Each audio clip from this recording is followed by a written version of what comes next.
Okay, fifth way not to suck is don't use the easiest tactic if it means compromising your character. So in politics, it is very easy to use the easiest tactic available, even if it compromises your character, because it's the easiest way to win.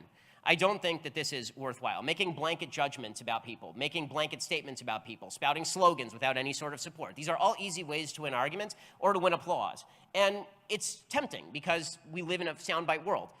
It's not good for your character. Okay? What's good for your character is to forego some of those tactics, even if it's easier. So that means that when people on the left do something really nasty, I'm not fond of calling for boycotts on people on the left because I just think that that's a tactic that we should try to eschew. Now, it's worthwhile launching a retaliatory boycott if they launch a boycott against you, because you have to teach them there's a mutually assured destruction.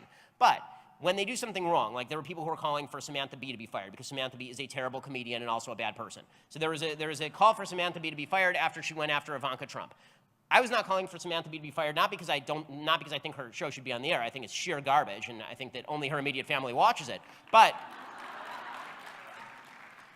I think that us calling for people to be tossed off the air is a pretty dangerous game, because if you want to live in a country where people can freely exchange opinions, you have to defend even the opinions you think suck.